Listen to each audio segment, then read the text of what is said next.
सूरह फातिहा के बाद सूरह बकरा की तिलावत शुरू की।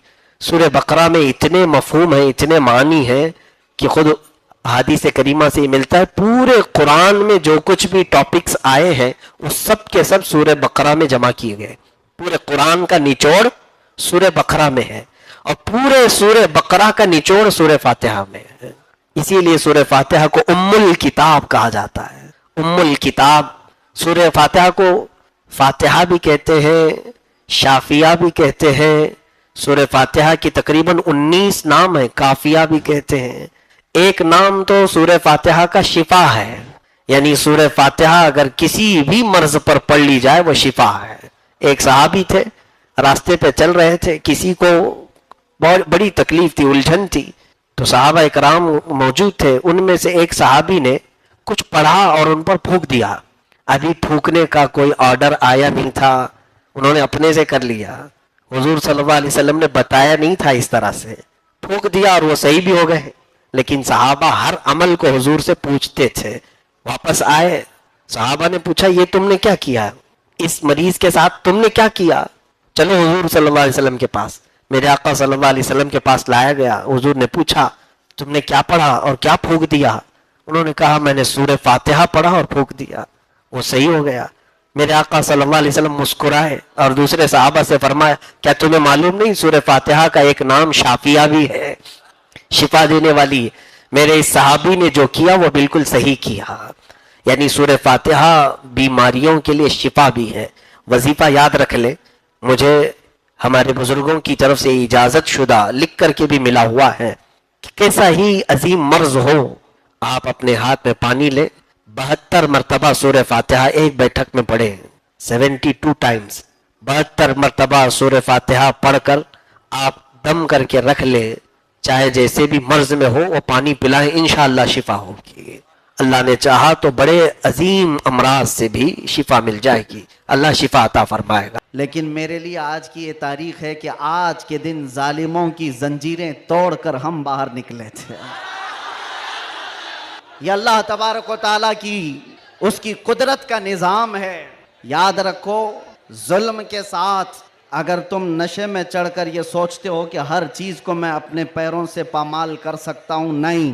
अल्लाह अगर ना चाहे तो तुम एक मच्छर को भी नहीं रोक सकते हैं, एक छोटी सी चींटी को भी तुम कैद नहीं कर सकते, और अगर अल्लाह चाह ले तो बादशाह भी कैद में जा सकता है। सारा निज़ाम कुदरत है। आज वैसे मैं जलसे नहीं कर रहा ज़्यादा, ये हमा हमी, ये गहमा गहमी लोगों के निज़ाम को देखकर, और भी बहुत सारे मसाइल, जब अपनी बात वैसे ही पहुंच जाती है तो भीड़ भाड़ में लोग यहाँ पर सुनने कम आते हैं, देखने ज़्यादा आते हैं। लेकिन भला हो असलम शेख साहब की, शायद ये कारस्तानियाँ हों, उनकी मेहनत हो, या फिर दीगर अहबाब की, बग़ैर परमिशन के हम नहीं करते। एक इलाके में बड़े साहब हैं, ओहदेदार हैं, वो कहने लगे कि नहीं, इस मौलाना का तो यहाँ नहीं हो सकता। हमने उनसे पूछा क्यों साहब?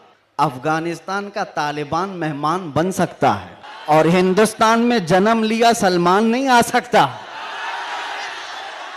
ये कैसी मुनाफिकत है, कैसी मुनाफिकत है। हम तो यहाँ की मिट्टी में रहने वाले लोग, और मरे तो भी यहीं पर दफन होने वाले लोग। हम पर ही ये शक है, जिसको तुम पूरा का पूरा आतंकवाद घोषित कर चुके हो और उसको सजा संवार करके बुलाते भी हो, बिठाते भी हो, और जो लोग अपनी जानें इस वतन के लिए दे चुके, अपना खून यहाँ पर बहा चुके, उन पर अभी भी तुम्हारा शक है? इनका हाल तो यही है, गुड़ खाते हैं और गुलगुले से परहेज करते। बड़ा बड़ा गुड़ निकल जाते हो और गुलगुले से परहेज है। हमारे बारे में शक है। हमारी पीढ़ियां यहाँ पर निकल गईं।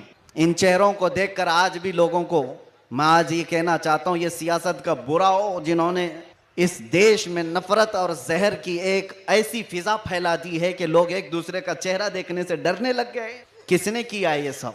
अब तो आंख खोलना चाहिए। मैं सिर्फ मुसलमानों से नहीं कह रहा, बिरादराने वतन जो यहाँ पर मौजूद हों, दूसरी जमात के लोग, दूसरे मजहब के लोग, वो भी इन तमाम सियासतों को पहचाने जो इस देश पर अटैक से अटैक करते रहे। यहाँ से प्लेन हाईजैक करके ले जाकर जिनके यहाँ पर रखा गया हो, वो सब आज मेहमान बन गए, कोई पूछने वाला नहीं है। अरे वो भी जुब्बा कुब्बा टोपी दस्तार सब लेकर के आया, और आपने सारी न्यूज देखा होगा, और ये सारे चाटुकारी उसके पीछे पीछे घूमते भी रहे। अब पूछो आतंकवाद कहां गया, दहशतगर्दी कहां गई, टेररिज्म कहां गया। ये सब के बाद पता ये चलता है कि तुम्हें तकलीफ इन चीजों से नहीं है, तकलीफ ईमान से है, इश्क मुस्तफा से है। और जो सौदाबाजी तुमसे कर ले वो तुम्हारा भाई है, और जो हक बात करे उससे तुम्हारी कुर्सी हिलती है। इसलिए मुसलमानों, आप सबको मैं एक पैगाम देना चाहूंगा, अपना जाहिर संभालने से बेहतर है कि तुम अपने ईमान की हिफाजत करो और इश्क रसूल को और बढ़ाओ, और बढ़ाओ, इतना बढ़ाओ कि ये इतना बेहतरीन तुम्हारा असलहा है। बुजुर्गों ने फरमाया, जब तुम्हारे सीने में इश्क रसूल भर जाता है तो तुम्हें किसी से लड़ाई करने की जरूरत भी नहीं पेश आती। तुम्हारे चलने फिरने से कई कीड़ों की यूं ही मौत हो जाती, कई कीड़े यूं ही मर जाएं। बस शर्त यह है कि मोहम्मद से वफा तूने, तो हम तेरे हैं, ये जहां चीज है क्या लाहो कलम तेरे। रब तबारक व तआला सारी कायनात को तुम्हारे लिए मुसख्खर कर देगा, तुम्हारी तरफ फेर देगा, लोगों के दिलों को तुम्हारी तरफ फेर देगा। बात सिर्फ यहीं आकर रुकती है, उनके जो हम गुलाम थे, खल्क के पेशवा रहे, उनसे फिरे जहां फिरा, फिर आई कमी वकार में। बारगाह मुस्तफ़ा सल्लल्लाहु तआला अलैहि वसल्लम की गुलामी से बढ़कर के दुनिया में कोई ताजवरी नहीं है। मुर्शिद गिरामी हुजूर ताजुश शरिया रहमतुल्लाहि तआला अलैहि फरमाया करते, बुल हवस सुन, सीमो जर की बंदगी अच्छी नहीं, उनके दर की भीख अच्छी, सरवरी अच्छी नहीं। मैं ज्यादा तकरीर नहीं करूंगा, लेकिन एक बात ये बता करके जाऊंगा, तुम्हारी आज जो पोजीशन है ये बनाई गई है। दुनिया सियासत में हमारे चेहरों को हजार बदनाम करने की कोशिश करे, लेकिन ये झूठे हैं, ये मुनाफिक हैं। हमने इनको देखा है। एक तरफ वो अंग्रेज भी था जो इनकी हरकतें करता था। अंग्रेजों ने भी क्या किया, कुछ उलमा वो हैं जिनको काला पानी की सजा दे रहे थे। अंडमान निकोबार में 12-12 साल कैद रख करके काला पानी की सजा में उलमा को मार दिया। अल्लामा फजल हक खैर आबादी की कब्र भी अंडमान निकोबार में। अंग्रेजों ने सिर्फ इसलिए कि उन्होंने हक बात का ऐलान किया था तो सजा इनायत अहमद काकोरवी, किफायत अली काफी को भरे बाजार में फांसी पर चढ़ा दिया गया। और वही अंग्रेज है कुछ उलमा को नजराने दे दे करके पाल रहा है। ये तारीख की सच्चाइयां मैं बता रहा हूं। नौजवानों, तारीख उठा करके देखना, अंग्रेजों के जमाने में वो कौन उलमा थे जिनको माहाना वजीफा मिलता था। इंग्लैंड की विक्टोरिया की तरफ से उनको हदिया आया करता था। मौलाना को क्या आप मदरसा भी चला सकते हो, आपके मदरसे के लिए फुल सपोर्ट भी होगा।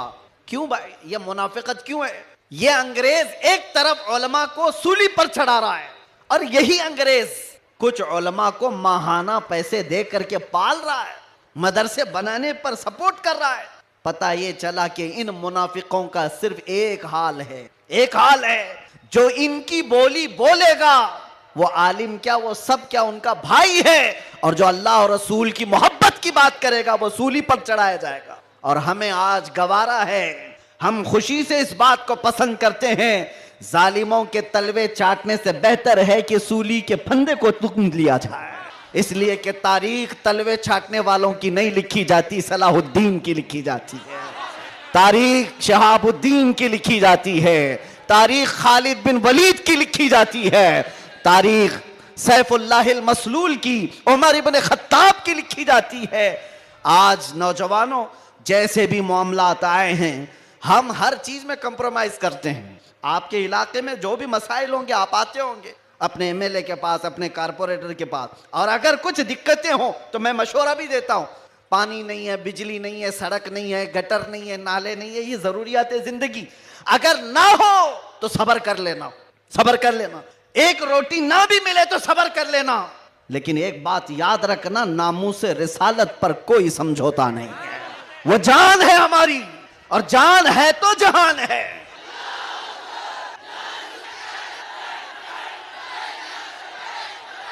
और आपको मैं एक बात बताऊं, हर मुसलमान मोहल्ला आज एक मुसीबत से जूझ रहा है। एक मुसीबत, शर्म भी आती है मुझे कहते हुए और दर्द भी होता है। हर क्राउडेड मुसलमान मोहल्ला जो है वो नशा की आफत से जूझ रहा है। कौन बेचता है नशा, कौन करवाता है और कौन करता है, मैं अंदर रह करके सारी हालात देख करके आया हूं मेरे अजीज, सब चीजें देख करके आए। नशे की सारी किस्में भी पता है।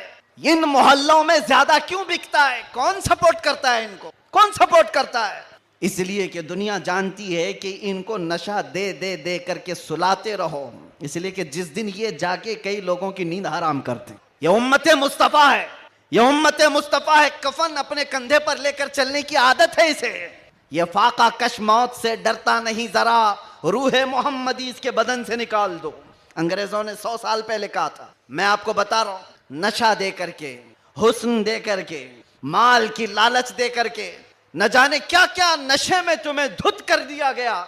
लेकिन मैंने देखा है मेरे अजीजों, बरसों तक वो नौजवान जो नशा के एडिक्ट थे, सुबह शाम, और जिनको जानबूझ करके प्लानिंग के साथ नशा का एडिक्ट बनाया गया है। हम चाहते हैं हमारा हर बच्चा नशा से पाक हो। क्या आप चाहते हैं कि नहीं हमारे मोहल्ले नशे से पाक हो? लेकिन मैं उनको भी जानता हूं जो इन मोहल्लों को नशा बांटते हैं, वो किसके कारस्तानियां हैं, वो किनके कारिंदे हैं, वो किसके एजेंट हैं, पता है।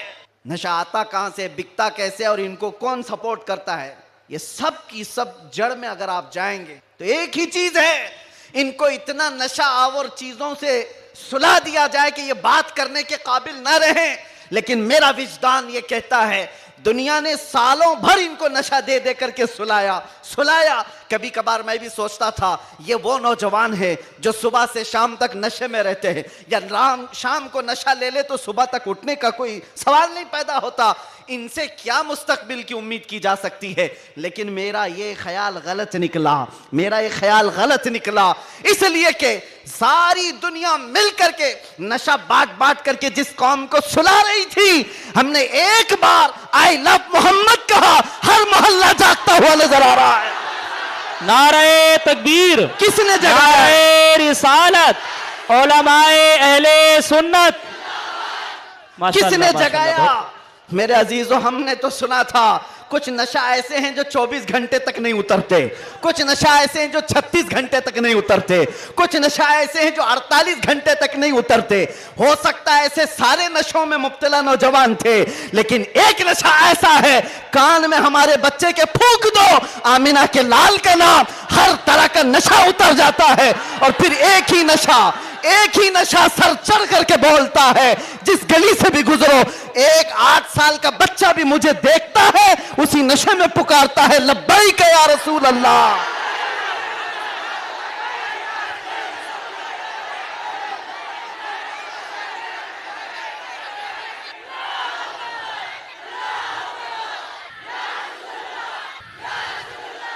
तवज्जो, हर तरह की ताकतें तुम्हारे पीछे लगी, क्योंकि मैं हदीस बताता हूं, अबू दाऊद शरीफ की हदीस।